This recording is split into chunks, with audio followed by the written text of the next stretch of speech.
2-ാം അധ്യായം 1 മുതൽ വായിക്കും. അതുകൊണ്ട് വിധിക്കുന്ന ഏത് മനുഷ്യനുമായുള്ളവേ നിനക്ക് പ്രതിവാദം പറവാനില്ല. അന്യനെ വിധിക്കുന്ന നീ നിന്നെ തന്നെ കുറ്റം വിധിക്കണം. അപ്പൊ നീ ഓർമ്മിക്കാതെ കണ്ണാടിയിൽ കടമൊഴിയായി കാണുന്ന നീ ഏത് സമയത്തും ഈ ആത്മാവിനെ തിരിച്ചെടുക്കുമെന്ന് ശ്രദ്ധിക്കാതെ നീ അന്യനെ വിധിച്ചുകൊണ്ടിരിക്കുന്നത്. അന്യനെ വിധിക്കുന്ന വിധി നിന്നെ തന്നെ വിധിക്കേണ്ടി വരും. അവിടെ വളരെ ശ്രദ്ധിക്കുക. കൃപാലുവായ ദൈവത്തിൽ ഭയഭക്തിയോട് ജീവിക്കാൻ ശ്രമിക്കുക. നമുക്ക് ആരെയും വിധിക്കാൻ അധികാരമില്ല, ആരെയും കൊല്ലുവാൻ അധികാരമില്ല. ബൈബിൾ പഠിപ്പിക്കുന്നത് യെശയ്യാപ്രവചനത്തിൽ വേണം, നിങ്ങൾ കൊന്നവർ അനേകരാകുന്നു. ബൈബിൾ പഠിപ്പിക്കുന്നത് നിങ്ങൾ കൊന്നവർ, നിങ്ങൾ എങ്ങനെ കൊന്നു? വിഷം കൊടുത്ത് കൊന്നതല്ല, വാൾ കൊണ്ട് കുത്തിയല്ല. പിന്നെ വാക്കുകൾ പറഞ്ഞ് വേദനപ്പെടുത്തു, അവരെ ആത്മാവ് നഷ്ടപ്പെട്ടു. എന്താണ് പറയുന്നത്? വാക്കുകൾ പറഞ്ഞു അവരെ വേദനപ്പെടുത്തു, സഭയിൽ ഭീഷണിപ്പെടുത്തി, അവരെ വേദനകൾ പരത്തി, അവരെ ആത്മാവിനെ കെടുക്കുന്നില്ല, അവരുടെ ഹൃദയത്തിനെ കഠിനമാക്കുന്നതിൽ വേണ്ടി വന്നു. വായിക്കാം. പ്രൈസ് അടുത്ത് 95-ാം സങ്കീർത്തനം. പ്രൈസ് എന്നിട്ട് ബാക്കി ഭാഗങ്ങളോട്ട് വായിക്കാം. 95-ാം സങ്കീർത്തനത്തിൽ അവിടെ ഹൃദയത്തിനെ കഠിനമാക്കിയതിനെ പറ്റി എഴുതിയിട്ടുണ്ട്. 75-ാം സങ്കീർത്തനം കൂടെ എടുക്കണമേ. 95-ാം സങ്കീർത്തനത്തിൽ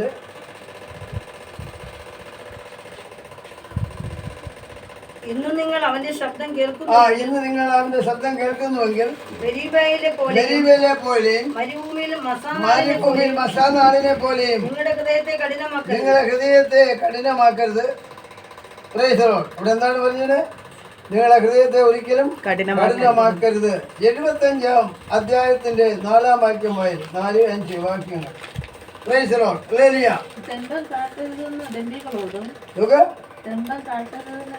ഡംബം കാട്ടരുത് ഡംബികളോടും കൊമ്പ് ഉയർത്തരുത്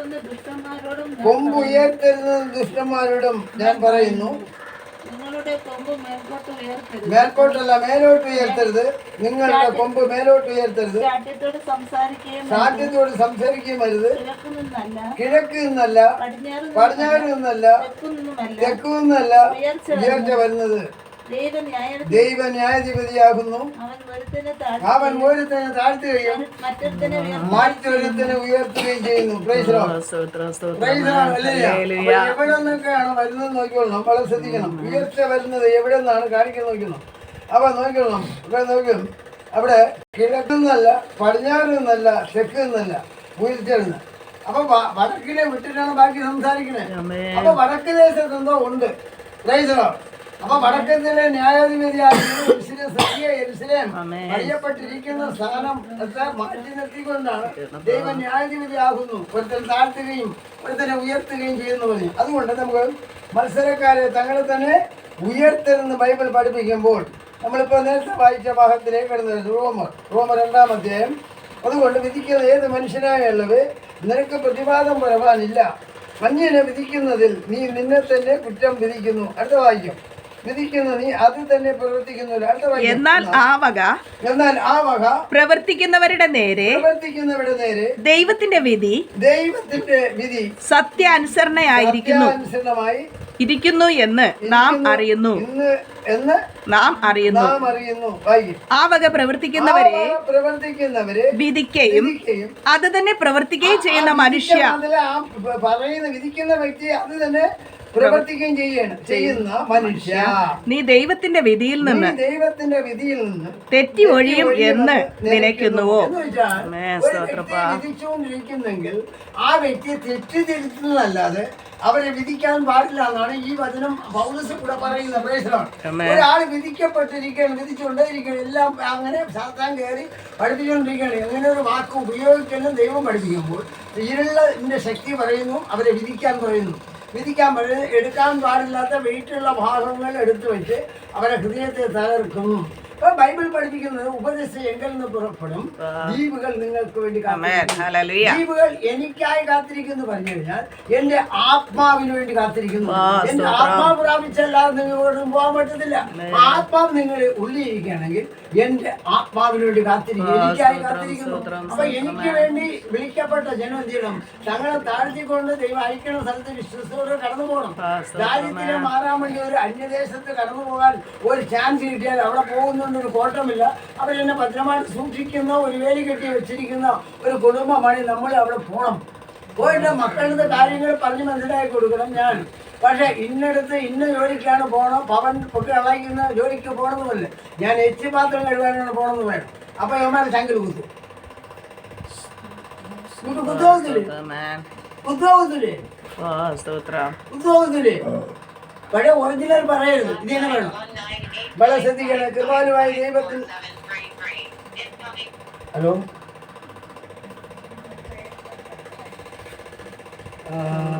ഞാൻ കുറച്ച് കഴിഞ്ഞ് പറഞ്ഞു തരാം സാർ. ഞാൻ ഇപ്പോൾ ഒരു അരമണിക്കൂർ പ്രസംഗിച്ചിട്ടുണ്ട്. ഞാൻ ഇപ്പോൾ വിളിക്കാം. ഞാൻ വിളിച്ചോളാം. വളരെ ശ്രദ്ധിക്കണം. ഇവിടെ ഞാൻ പറഞ്ഞു നീ ദൈവത്തിന്റെ വിധിയിൽ നിന്ന് തെറ്റി ഒഴിയും എന്ന് നിനയ്ക്കുന്നുവോ? മനുഷ്യ. അടുത്ത വാക്യം. അല്ല, ദൈവത്തിന്റെ ദയ നിന്നെ മാനസാന്തരത്തിലേക്ക് നടത്തുന്നു എന്ന് അറിയാതെ അറിയുന്നില്ല. നിന്റെ സന്ധ്യ കുത്തി സന്ധ്യ പക്ഷികളെ കുത്തും. എപ്പോഴും വന്നാലും ദശാംശം പറയും, എപ്പോഴും വന്നാലും വിശുദ്ധിയെ പറ്റി പറയും, എപ്പോഴും വന്നാലും എന്തെങ്കിലും കണ്ടുപിടിച്ച് പറഞ്ഞോണ്ടിരിക്കും. ഇവിടെ നിങ്ങളെ കണ്ടുപിടിച്ച് പറയണത് ആര്? കർത്താവ് കണ്ടുപിടിക്കുന്നത്.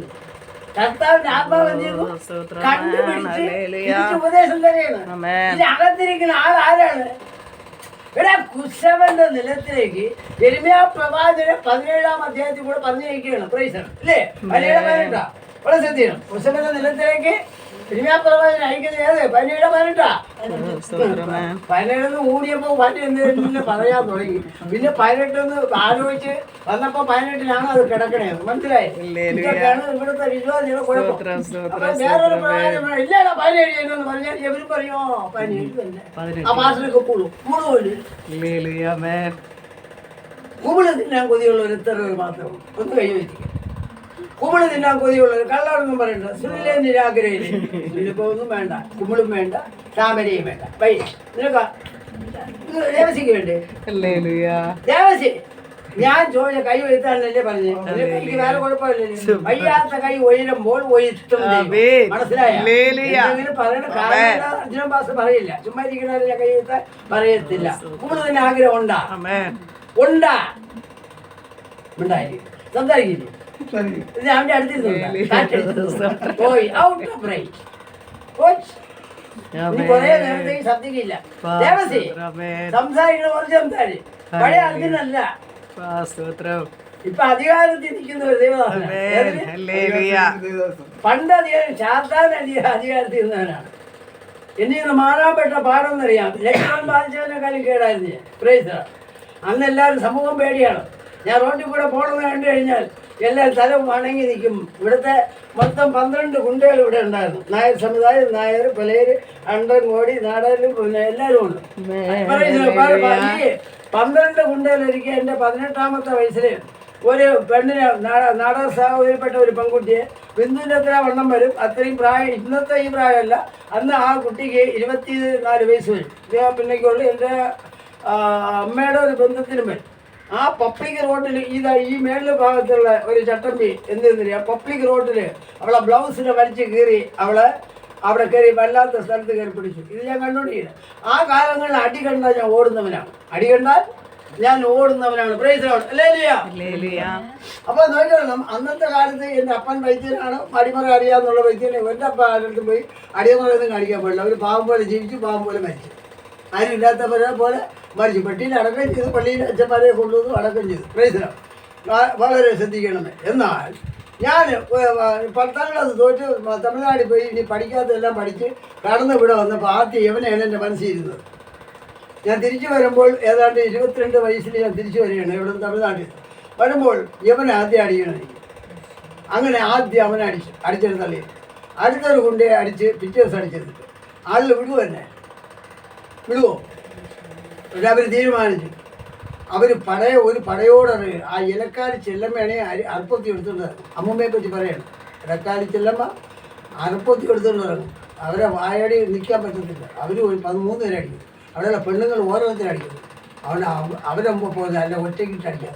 പറയുന്നില്ല, ഒറ്റയ്ക്ക് ആരും കുറേ വരത്തില്ല. അന്നത്തെ കാര്യം അതുകൊണ്ട് നമുക്കറിയാം. പിന്നെ ഇപ്പോഴും നമ്മൾ അടി കൊള്ളാനായിട്ട് ജീവിക്കുന്നത് എന്താണ്? ഇപ്പൊ ആര് തന്നാലും വാങ്ങിച്ചുകൊണ്ട് നടക്കാൻ താല്പര്യപ്പെട്ട് നടക്കുന്നവനല്ല. ആഗ്രഹം ഉണ്ടെങ്കിൽ ആരും കൊള്ളാതിരിക്കാൻ രക്ഷപ്പെടുത്തും. ഒരിക്കലും ഞാൻ തമിഴ്നാട്ടിൽ ഒരു പ്രാർത്ഥനയ്ക്കായിട്ട് ഡിക്രൂസ് എന്ന അയാൾ ചാവാങ്കിടക്ക് വന്നിരുന്ന് ക്ഷമ വഹിക്കാൻ പോയപ്പോഴാണ് അവിടെ കിടന്ന് പോകുമ്പോൾ കഴിഞ്ഞ 2 മാസത്തിന് മുമ്പേ പിന്നെ കടപ്പുറത്ത് നിന്ന് 2 പേര് മാനസത്തിലിട്ട് ടീച്ചേഴ്സ് സഭക്കാരാണ്. അവർ വലിയ നിക്കറിട്ട് അതിൻ്റെ പുറത്ത് മുണ്ട് വെള്ള ഷർട്ട് ഇതുപോലെയുള്ള ഷർട്ടൊക്കെ ഇട്ട് കടന്ന് വന്ന് കമ്മീശയൊക്കെ വലിച്ച് കാര്യമായിട്ട് വന്ന് ഒരു ക്ഷേത്രത്തിൻ്റെ അതങ്കോട് ക്ഷേത്രത്തിൻ്റെ അവിടെ നിന്ന് പ്രസംഗിക്കുകയാണ്. മാനസാന്തരോട് യേശു ക്രിസ്തുവിനെ സ്വീകരിക്കുകയാണ്. അതായത് സ്റ്റെഫാനോസ് വിളിച്ചു പറഞ്ഞതുപോലെ സ്റ്റെഫാനോസ് 7-ാമത്തെ 8-ാം അധ്യായങ്ങളിൽ എഴുതി വിളിച്ചു പറഞ്ഞതുപോലെ സകല ദൂർത്തും പിതാക്കന്മാരുടെ കാലം മുതൽ സകല ദൂർത്തും നിറഞ്ഞവരെ എന്ന് പറഞ്ഞുകൊണ്ട് പ്രവാചകന്മാരെ കല്ലെറിയുകയും ചെയ്യുന്നവരെ എന്ന് പറഞ്ഞുകൊണ്ടാണ് അവിടെ തുടങ്ങിയത്. തുടങ്ങിയപാടി ഉമ്മ പോലെ ഇവിടെ എന്തിനാ ജാതികളെ പറ്റി സംസാരിക്കും. ഇവിടെ കർത്താവ് ജാതികളെ പറ്റി പറയുന്നില്ല. നമ്മളെ സർവശക്തിയുള്ള ദൈവവും ജാതികളെ പറയുന്നില്ല. നിങ്ങൾക്ക് എവിടെ നിന്ന് കയറി വേണം ഈ ബൈബിളിൻ്റെ വചനം? ബൈബിൾ ഇല്ലാത്ത വചനം നിങ്ങൾക്ക് പ്രസംഗിച്ച് ഉണ്ടാക്കാം. മുസ്ലിങ്ങളാണ് നിങ്ങൾ എന്ത് പറയുന്നു? പൗലോസ് പറഞ്ഞു അവരും രക്ഷിക്കപ്പെടണം. അവർ ദൈവത്തെ സംബന്ധിച്ച് എരിവുള്ളവരാണ്. ദൈവവചനം യേശു ക്രിസ്തുവിനെ സ്വീകരിക്കില്ല എന്നാണ് പൗലോസ് പറഞ്ഞത്. മനസ്സിലായി?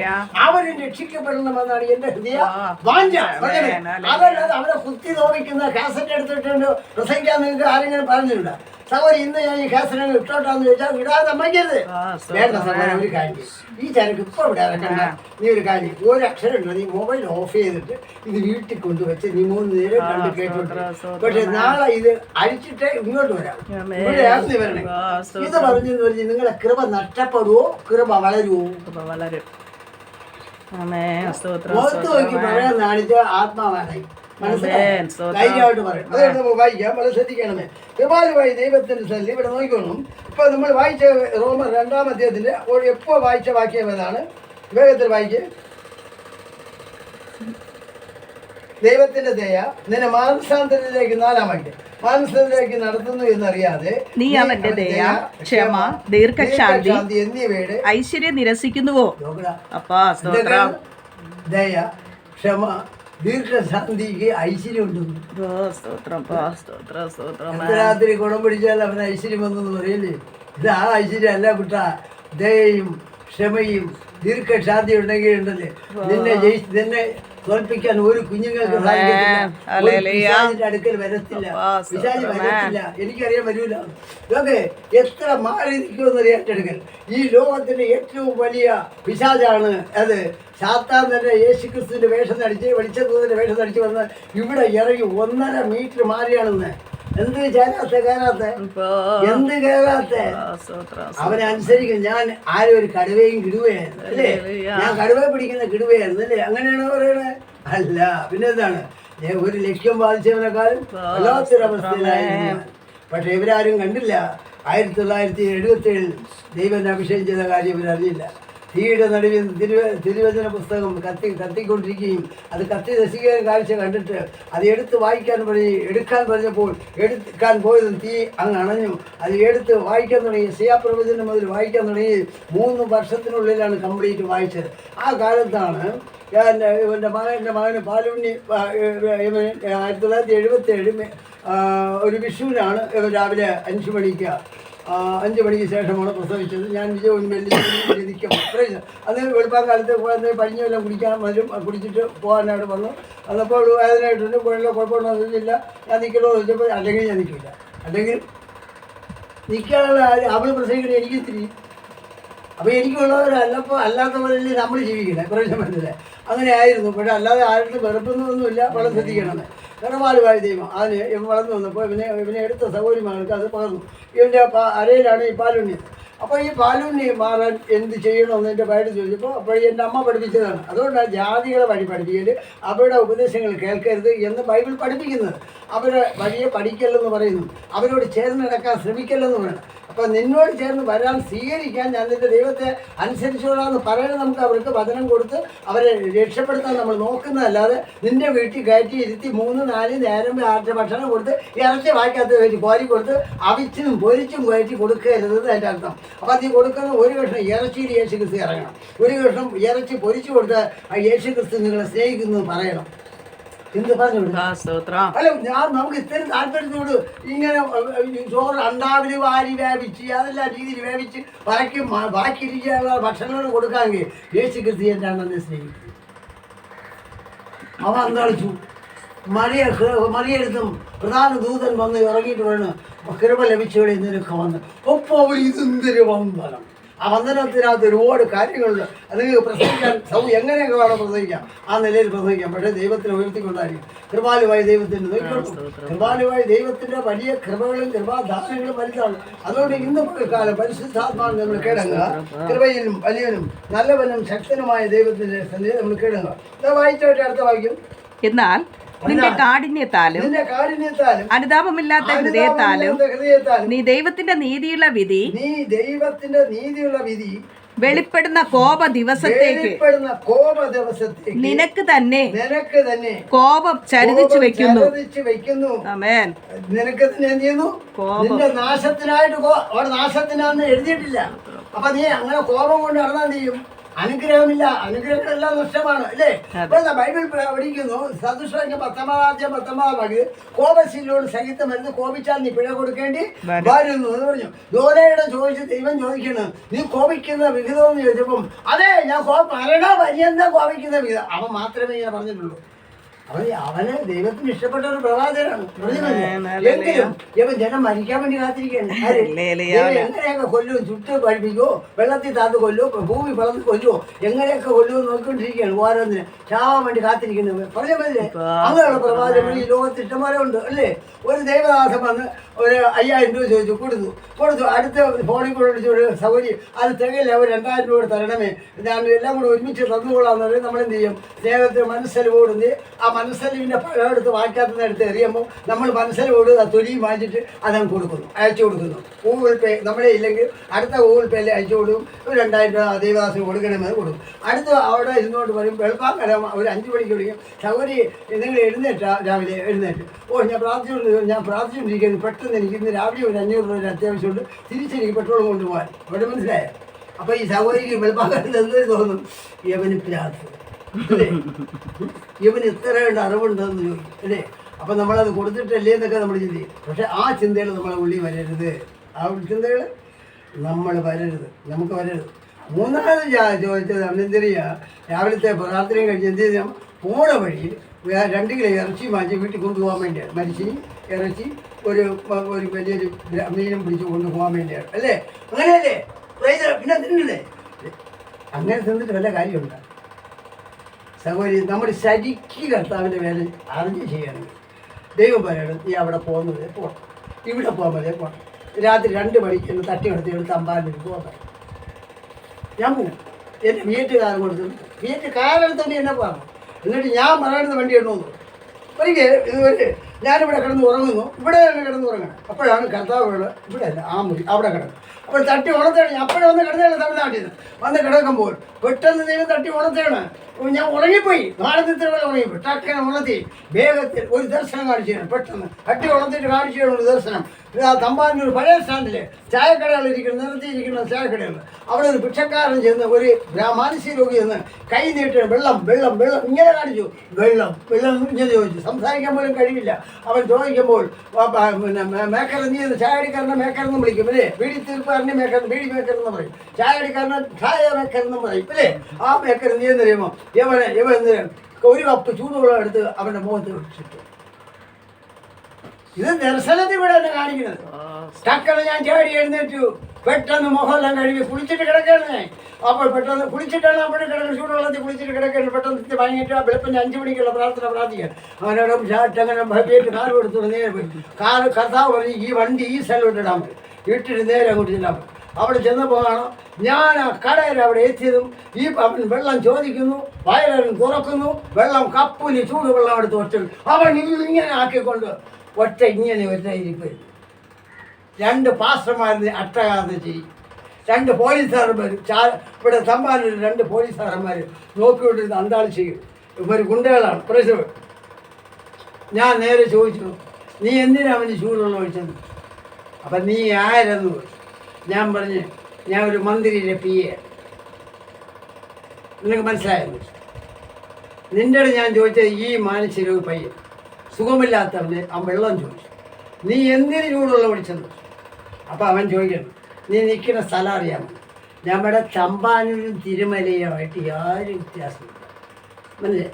ഞാൻ തിരുമല വിജയമോഹനി മെല്ലിൻ്റെ അവിടെ കുരുത്ത് വളർന്നതാണ്. ഒരുപാട് കുണ്ടുകളെയും കണ്ടിട്ടുണ്ട്, കുണ്ടുകളെയും കണ്ടിട്ടുണ്ട്.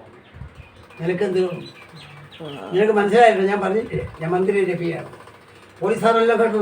പോലീസുകാർ എന്താണ് വീട് വരയ്ക്കുമ്പോൾ അമ്മ വെച്ചിട്ടുണ്ട് എന്നെ ഇടിക്കുന്നത് കാണാൻ വയ്യാന്ന്. എന്നെ ഉമ്മ ഇടിക്കണത് ഇത് സത്യമായിട്ട് അവർ വേണ്ടത്. എന്നെ ഇയാളെ ഇടിക്കുന്നത് കാണാൻ പറ്റില്ല.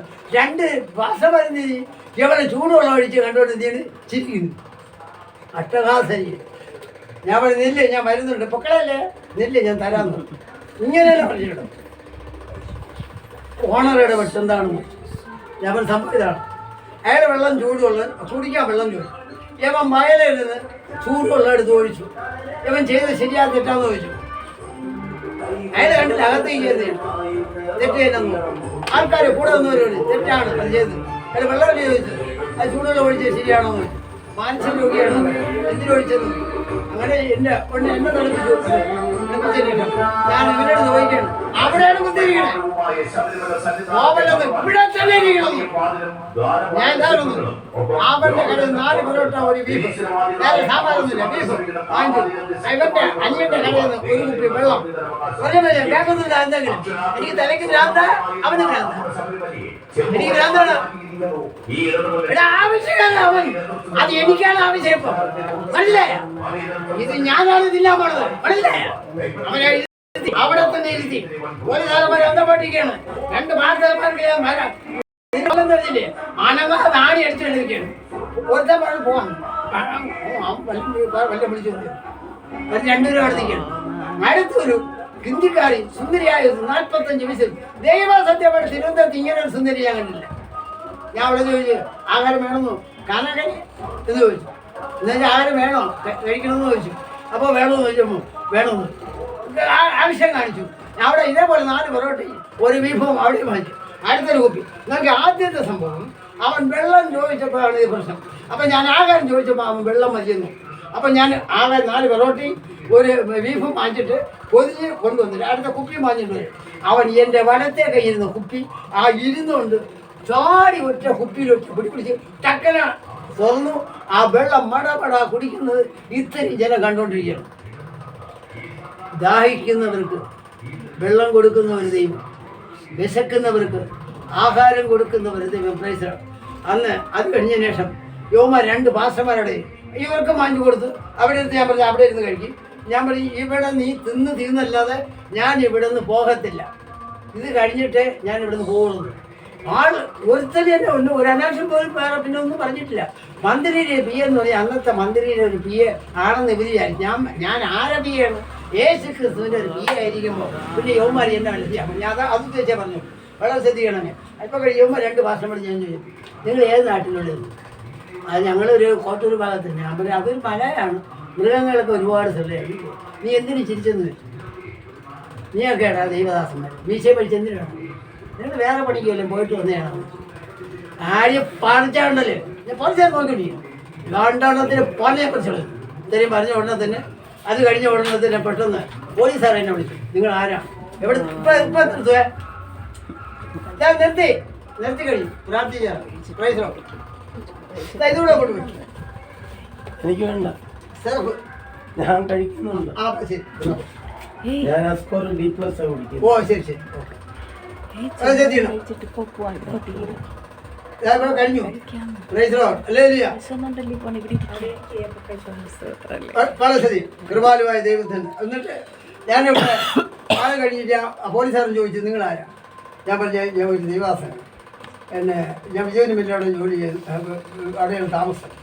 പക്ഷേ ദൈവം ഞാനൊക്കെ വന്ന് പ്രാർത്ഥന കഴിഞ്ഞിട്ട് വന്ന് കിടന്നപ്പോൾ എനിക്കൊരു ദർശനം തന്നെ അങ്ങനെ വന്നപ്പോൾ ഇങ്ങനെ കണ്ടതാണ്. അതുകൊണ്ടാണ് ഞാൻ പിന്നെ സംസാരിച്ചത്. അയാൾ പറയല്ലേ നിങ്ങളല്ലാതെ ഇവിടുന്ന് രക്ഷപ്പെട്ടു പോയ ചരിത്രം അവർ ഗുണ്ടകളാണ്. ആരെങ്കിലും തലവെക്കുക. അവരനിയനും ചേട്ടന്മാർ രക്തബന്ധത്തിലുള്ളവരാണ് ഈ കട എത്തുന്നത്. അവർ വെട്ടുകയും കുത്തുകയും ചെയ്യും. ഞങ്ങൾക്ക് പേടിയാണ് പോലീസുകാരന്മാർക്ക് ഇടപെടാൻ.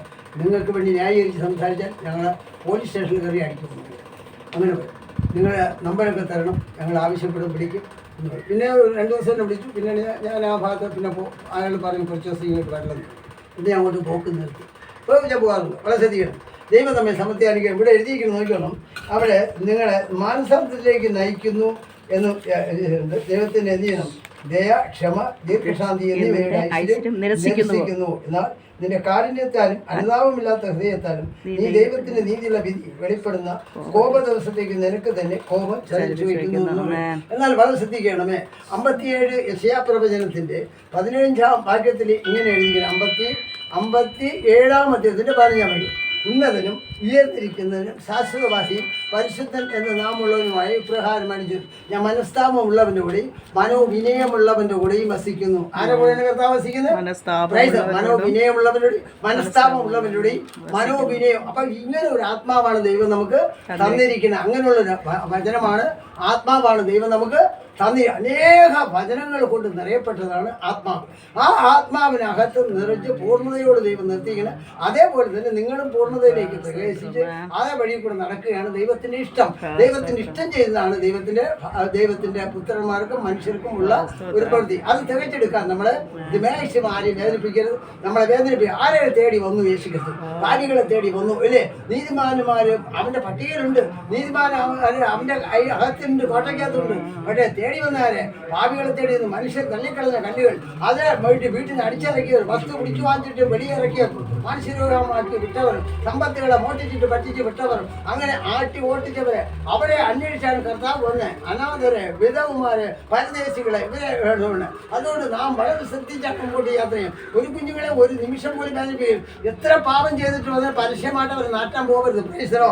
എന്നിട്ട് അവരെ മറ്റൊരു ഭാഗം ഒന്നി യോഹന്നാസിന്റെ 4-ാം അധ്യായമോ ഒന്ന് യോഹന്നാസിന്റെ 8-ാം അധ്യായം, ഈ 2 ഭാഗങ്ങളിൽ നിങ്ങൾ കാണാതെ പഠിച്ചോ എപ്പോഴും വച്ചിരിക്കണം. ആ ഭാഗം ഒരു ഭാഗത്തിലൂടെ സംസാരിക്കണം. ഏത് സ്ഥലത്തും ഒരു പുരുഷൻ കാണും ഏതെങ്കിലും ഒരു പാപം ചെയ്തിട്ട് വന്ന്, കഠിനമായൊരു പാപം ചെയ്തു, അല്ലെങ്കിൽ സ്ത്രീ അതിൽ കാണും. പക്ഷെ അവളെ മുഖത്ത് നോക്കാതെ ദൈവാത്മാവ് ചിലപ്പം നിന്നെ ആ വ്യക്തിയെ കാണിച്ചിരും. പക്ഷെ അവളെ മുഖത്ത് നോക്കി നിങ്ങൾ ചൂണ്ടി സംസാരിക്കാൻ പോകരുത്. പക്ഷെ മറ്റൊരു ഭാഗത്തേക്ക് നോക്കി മാത്രമേ സംസാരിച്ചുകൊണ്ട് നിൽക്കാവൂ. കാരണം ആ സ്ത്രീയെ നോക്കുമ്പോൾ എല്ലാവരും നിങ്ങൾ ആ സ്ത്രീയെ നോക്കും. ഇവിടെ എന്തോ കുറേ പാപങ്ങളും ചെയ്തിട്ട് വന്നിരിക്കുന്നു, അങ്ങനെ ചിന്തിക്കും. അങ്ങനെയുള്ള ഇടം നിങ്ങൾ ഒരിക്കലും കൊടുക്കരുത്. നിങ്ങൾക്ക് എത്ര തന്നെ വെളിപ്പാട് കിട്ടിയാലും എത്ര തന്നെ പ്രവചന ആത്മാവ് ഉണ്ടായിരുന്നാലും നിങ്ങൾ ആ സ്ത്രീ അവിടെ വെച്ച് കൊച്ചാക്കാനോ ഒന്നിനും പോലും തലോടുക മാത്രമേ ഉള്ളൂ. പിന്നെ എന്ത് ചെയ്യും? പാപത്തെക്കുറിച്ച്, നീതിയെക്കുറിച്ച്, ന്യായവിധിക്ക് ബോധം വരുത്തുന്ന ഒരു ആത്മാവാണ് ദൈവത്തിന്റെ ആത്മാവ്. മനുഷ്യന്റെ ആത്മാവ് യഹോവയുടെ ദീപം, അത് ഉദരത്തിന്റെ അരകളിലേക്ക് അടഞ്ഞു എന്ന് ശോധന ചെയ്യുന്നു. അതുകൊണ്ട് ദൈവത്തെ ഭയപ്പെട്ട് തന്നെ ആയിരിക്കണം. ദൈവത്തെ ഭയപ്പെടണം. ആകാത്ത വേലക്കാരനെ നമ്മൾ സൂക്ഷിക്കണം, ഡ്യൂട്ടി ചെയ്യും. അതാണ് ആകാത്ത വേലക്കാരൻ. വെള്ള ഉടുപ്പ് ഉള്ളവരെ എല്ലാവരും നമുക്ക് വിശ്വസിക്കാൻ പറ്റുമോ? നമ്മളെ അകത്തെ മനുഷ്യൻ പ്രകാശിച്ചുകൊണ്ടിരുന്നാൽ മാത്രമേ ആകാത്ത വേലക്കാരനെ നമുക്ക് മനസ്സിലാക്കാൻ പറ്റൂ. ആകാത്ത വേലക്കാരനെ നേരാക്കി കൊണ്ടുവരാൻ നമുക്ക് കഴിയും. പക്ഷെ നീ ആകാത്ത വേലക്കാരെന്ന് പറഞ്ഞ് വേദനിപ്പിക്കാൻ പോകരുത്. അവൻ നമ്മളെ കൈ കിട്ടിക്കഴിഞ്ഞാൽ എന്ത് ചെയ്യും? അവൻ മാനസാന്തരം നിങ്ങളുടെ ഇടയിൽ ദൈവമുണ്ടെന്ന് ഞാൻ കാണുന്നു എന്ന് അവൻ പറയണം. പറഞ്ഞിട്ടേ പോകുള്ളൂ. പ്രേരിതം കൃപാലുമായ ദൈവം നിങ്ങളെ സമൃദ്ധിയായിട്ട് അനുഗ്രഹിക്കട്ടെ. ഈ തിരുവചനങ്ങൾ ദൈവം നിങ്ങളെ സമൃദ്ധിയായി അനുഗ്രഹിക്കട്ടെ. പ്രാർത്ഥിക്കും.